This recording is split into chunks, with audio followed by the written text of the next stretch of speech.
Alright, boys, let's talk about the West some more. Gonna be a lot of Wolves, Warriors, and some Clippers stuff in this one. The goal for all three of these teams the rest of the way is to not face OKC in round one. If you accomplish that, then I do think any of these teams could pull off something in the playoffs. But with the Clippers, health is going to be a bigger thing. Kawhi, we'll get to them when we get to them. And yeah, most likely two of these teams will have to play each other in the play-in. Shout out the Kings, and then we've got a Suns-Mavs thing going on at number 10. The Wolves just lost to the Pacers B team, featuring OB becoming Steph, and the Warriors lost to the Nuggets without Jokic, so that would have been nice for them, but okay, here we are. Overall, they've both been good. I will start with the Wolves because I don't know why. So for the Wolves, 8-2 in their last 10. Sure, took advantage of some schedule stuff, also beat the Nuggets. Okay. So offensively, I think the big things with the Wolves lately, Jaden has shown some signs of an offensive jump, some cutting, some stuff with him in the dunker spot, a little bit of screening on the ball, or even receiving some screens. But really the big thing has just been aggressive drives off the catch. So that's drives at LaMelo, drives at Mark Williams. He had a lot of these drives in the Hornets game. He's got drives at Jaime Jaquez, crossing up Markkanen, going at Devin Vassell, going at MPJ. You get it. Aggressiveness, physicality. It's good stuff from Jaden. Hopefully he keeps it up. Also been getting more rebounds lately, and of course he does what he does on defense. Next we go to DiVincenzo. The threes are going in, and he's looking super confident. Foot behind the line, a split second of daylight, doesn't matter, it's going up. And if we can talk about specific games for them, their fourth quarter win against the Magic, where they scored 40 points in the fourth, they ran a lot of empty side actions with Dante to open up that fourth, especially with like Gobert. You know, they got a Rudy lob, they got a Jaden 3 off of a very, very funny Gobert pass. They ran some double screens for Dante. And that's the dream scenario. Dante can be this like playmaker to take some pressure off of Conley and Ant, but also he can just be a gunslinger from three. It's cool. And then you got Randall, where I'm going purely off of vibes on this one. It feels like they are inching closer to finding some real stuff with putting Randall in the middle of the floor. And then defensively, I mean, they're like 6th in defensive rating. They got Rudy, they got all the perimeter defenders. Looking at their win against the Nuggets recently, which, side note, when I talked about the Nuggets in my last West video, I don't even think I was that positive about their defense. I feel like I still might have been like too nice with the way they've looked defensively lately, because their rotations have not been as sharp. Gordon missing games is obviously a huge deal for that. Anyway, the thing with that game, where you mostly have Rudy on Jokic, and that was a big question after they made the Cat trade, because we know how good Cat on Jokic, Rudy off of Gordon is. Jokic can score on Rudy, we all know that. But I think between mostly Ant, some Nikhil, but a lot of Ant on Murray, Jaden on MPJ a lot of the time, Randall helping off of Russ, and Russ made shots in that game, but I still think there's plays where that help defense matters for everybody else. And then you still have Rudy guarding the rim whenever Jokic runs an action with Murray, MPJ, Westbrook, Christian Brown, etc. Again, Gordon did not play, that matters, but it feels like it's really difficult for the rest of the Nuggets to score on the Wolves. So yeah, will we get a series between them? I don't know.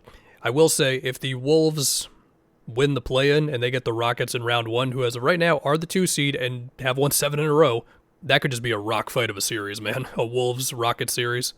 I think a Grizzlies series could become a rock fight too. If I was them deep down, I'm really hoping to not see Luka in round one.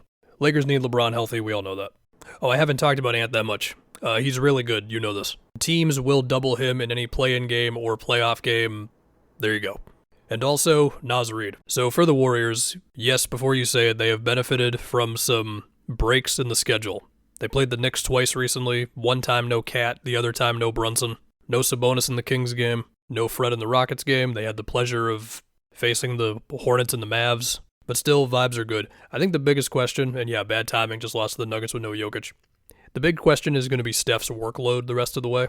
Right after the Nuggets lost, Steve Kerr had a press conference where he basically said, I'm going to have to rest Steph. Besides that, how it's looked on the court, I mean, they've been grinding out these wins, man. I mean, their most recent win against the Knicks, where admittingly, I was hoping that Cat scored like 1,000,000 points in that game because of the stuff that Draymond said about him, but gotta say, in that fourth quarter, Draymond, as a help defender or as a switch guy, was really, really good, helping off of Josh Hart, switching on to Mikal Bridges, helping on like OG drives. And then Moody was huge for him in the fourth, drives on Cat or Mikal. Super wide open 3 off of Jimmy Draymond pick and roll, where they had the win versus the Pistons, and that is a good win. And I enjoyed watching the replay of this because I could skip all of the free throws. But they made just enough plays between like 3 different steals on Cade, one by GP2, one by Moody, one by Jimmy. A few 3-point plays for Steph and split actions. Steph's gravity got him a few buckets. Jimmy had a late jumper over Cade. And then a Draymond backpack 3 to end it. The point being is, I think this team is showing the signs of, for me, like the template of how they could go on a deep playoff run. I say could, the West is very, very tough.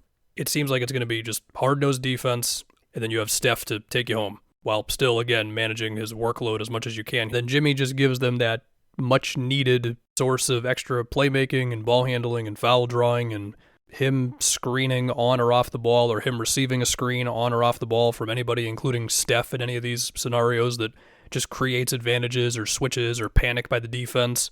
And then in the playoffs, you hope that he can ramp up more of just specific mismatch hunting. Is it Quentin Post for more shooting? Is it Pods for more ball handling? He's been out recently.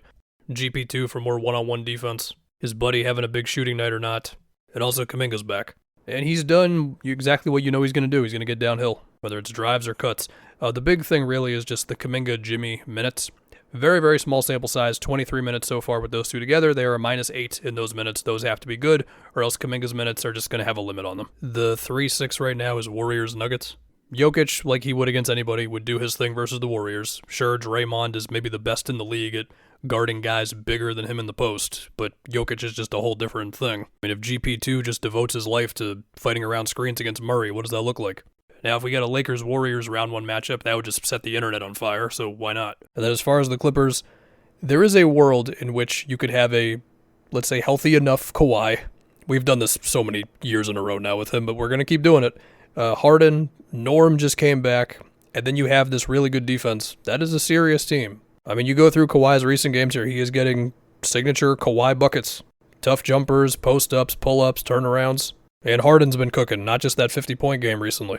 I think the thing to look at for me the rest of the season with Kawhi, besides the obvious of is he playing and good to go, is the rim rate. Because it's been slowly increasing as his short season has gone on here. Kings are cool, and then we have this Suns-Mavs thing going on, which that's there.